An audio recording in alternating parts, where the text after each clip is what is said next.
tal? Muy bien, gracias. Muy buenas tardes, tengan todas y todos, con el permiso de la presidencia. Señor secretario Carstens, la propuesta del paquete económico que usted ha entregado a esta Cámara contempla, entre otras cosas, incrementar la carga impositiva al contribuyente, tomar déficit vía deuda pública y ahorros que presumimos serán sustanciales. No vale la pena hacer un recuento de las múltiples medidas en el detalle. En cambio, quiero solicitarle algunos elementos de soporte, de análisis que den soporte a estas medidas. La Secretaría de Hacienda y Crédito Público determinó que el endeudamiento que el país puede soportar y ayuda a equilibrar las finanzas es de 60,000 millones de pesos. Mucho o poco según el ángulo que se le quiera dar. Pero precisamente sobre ese tema son mis preguntas. ¿Cómo es que determinaron que sean 60,000 y no 100,000 o 40,000? ¿Qué consecuencias prevén en una deuda de ese tamaño para el corto, el mediano y el largo plazo? Asimismo, pregunto, ¿considera usted que un compromiso colectivo temporal de mayor deuda nos permita salir de la crisis y que con ello no sea necesario aplicar modificaciones a la tabla de impuestos vigente? Y por otra parte, ¿cuáles son los efectos de no aprobar el paquete en las finanzas de los gobiernos estatales? Porque no tardan en venir aquí gobernadores a preguntar y a pedir. Agradezco que tenga bien contestar de la manera menos complicada posible. Muchas gracias, señor diputado. Tiene la palabra hasta por 5 minutos para dar respuesta el señor secretario de Hacienda y Crédito Público, doctor Agustín Castro. Muchas gracias, señor presidente, con su venia, y gracias a la pregunta por el diputado Felipe de Jesús Cantú. Trataré precisamente de ser lo más simple posible.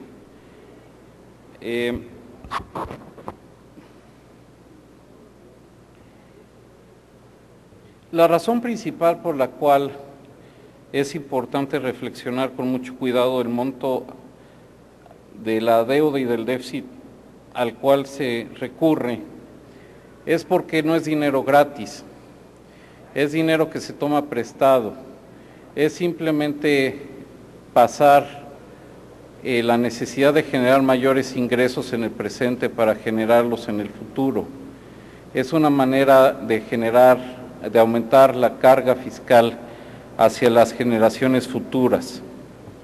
Si bien es cierto que en el programa que hemos planteado de acuerdo a las definiciones incluidas en la Ley Federal de Presupuesto y Responsabilidad Hacendaria, estamos hablando de un déficit de 0.5%, eso trae implícito un déficit adicional de 1.8% generado por el gasto de capital de Pemex. Y si tomamos en cuenta todos los requerimientos financieros del sector público, lo que sería una definición de déficit ampliado es el 3.1% del PIB. Si tomamos todos los requerimientos financieros, el saldo de los requerimientos financieros del sector público, estamos llegando a cerca del 40%. Y eso ya genera una carga en intereses bastante importante. Además, el expediente del déficit y de la deuda no implica que no se le estén restando recursos a la economía. Eso implica que nosotros vamos a pedir prestado dinero a los mercados, dinero que de otra manera se estaría yendo a otros usos por el sector privado, por las empresas, por las familias mexicanas. Entonces, de hecho, está desplazando la capacidad de endeudamiento de otros agentes económicos dentro de la economía.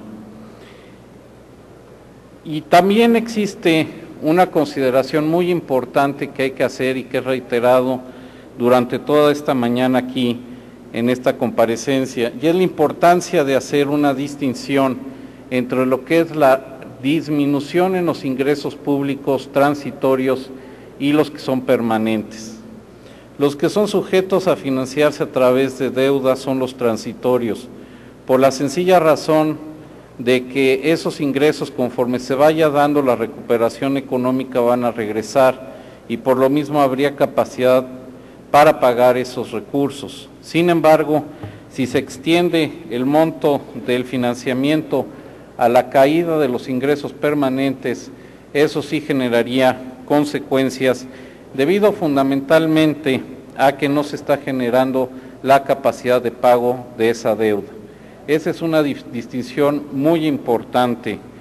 Y no quiere decir con esto que la Secretaría de Hacienda y el Gobierno federal tome sus decisiones con base en lo que dicta el mercado o con base en lo que indiquen las calificadores. Dista mucho de ello.